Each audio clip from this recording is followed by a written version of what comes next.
In this next video, we're kind of going back in time to go forward in time. We already did objective 3, and now we're going to go back to objective 2.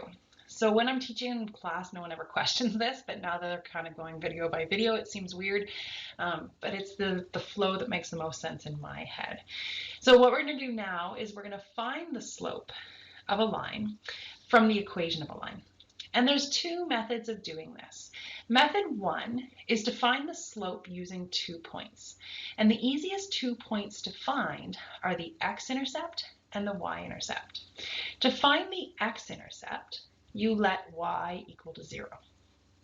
So if you have the equation 4x minus y equals 0, or equals negative 8, sorry, you're going to let y equal 0. So you're going to have 4x minus 0 equals negative 8. Anytime I substitute in, I like to do it in brackets. Now, when you're subtracting nothing, I'd just be left with 4x equals negative 8. So often when I'm solving for the y-intercept, I look at the equation and I literally cross out the y term. I'd be left with 4x equals negative 8 right away. Then to solve this, I would divide by 4, and I end up with x equals negative 2, which means I have an x-intercept at negative 2, 0.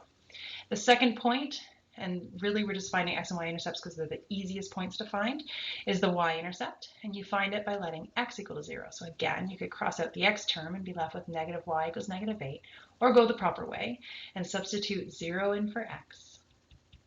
4 times 0 is 0, so that term goes away, and you're left with negative y equals negative 8. To get y by itself, you divide by negative 1, and you end up with y equals positive 8. So your y-intercept is 0, 8. Now, to find the slope of a line, you do y2 minus y1, so you find the rise, the vertical change, over x2 minus x1, or the run and the horizontal change.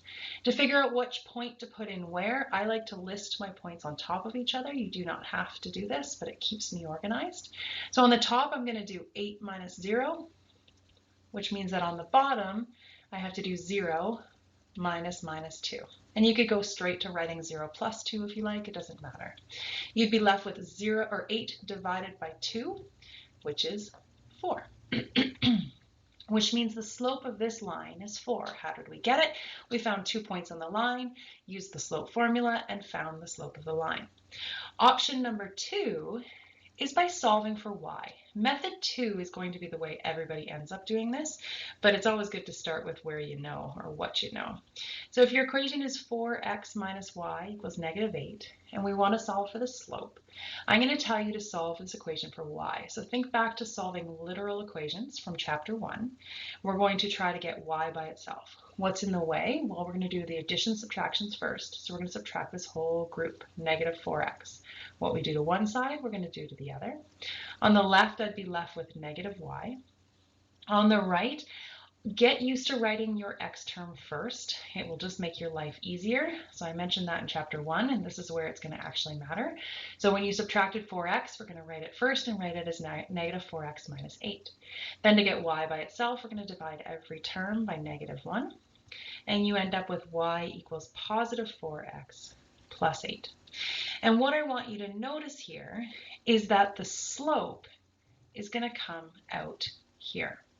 So when you solve an equation for y, your slope will always be the coefficient on the x term.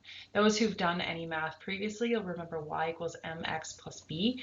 So we're at this place here where we know that the m, so the coefficient on the x term, is going to be the slope of your line, so that you would no longer have to go through this whole process of finding 2 points to find the slope.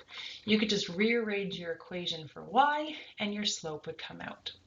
If you wanted to add a graph into this, as soon as we knew that our x-intercept was negative 2 and our y-intercept was 8, you could graph your line. Oops, sorry, can't graph on here. If you wanted to find the slope, I could say, okay, to go from this point to this point, what was my slope? What was my rise? So I can go up 1, 2, 3, 4, 5, 6, 7, 8. I could go for a run of 2, and I could see that the slope is positive 4. Same thing if I started on this point here, I could do a rise of negative 8. So I could go down this way. And then I could do a run of negative 2 because I went to the left, which is still a slope of 4. All right. Moving on to objective 4, so we're going to use what we just learned.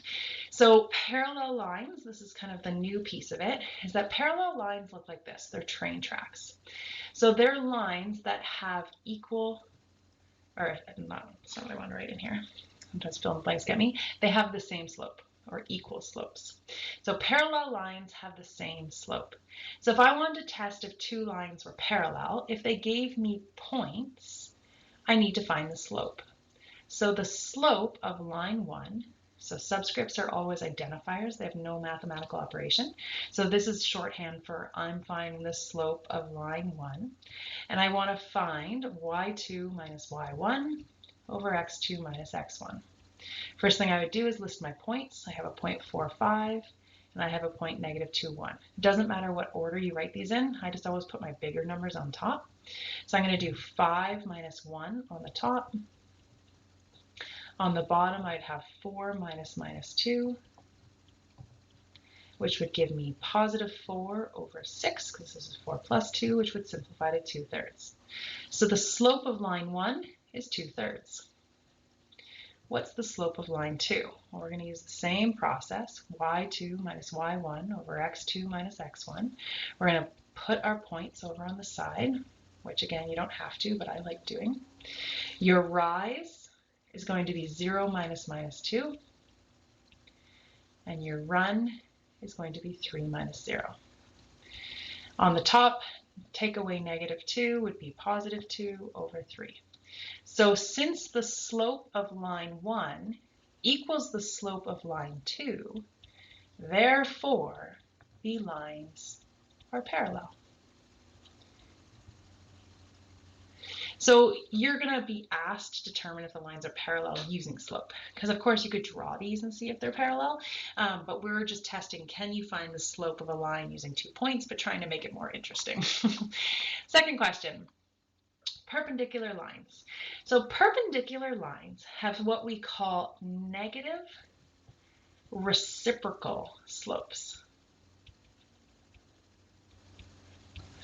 A negative reciprocal is the opposite sign. So the slope of a line perpendicular to a slope of negative 3 would be, instead of negative, it would be a positive slope. And then you take the reciprocal of the slope. So instead of being 3 over 1, it would be 1 over 3. So if you had a slope of negative 3, so let's just say down 3, right 1. So let's say this was the slope of, or how to draw a slope of negative 3. Through that same point, if I went up 1, right 3, you end up with this line that is perpendicular. So perpendicular lines, one will be falling left to right, one will be rising left to right, and that will make them perpendicular. And of course, they can meet a 9-degree angle. So they have to have reciprocal slopes.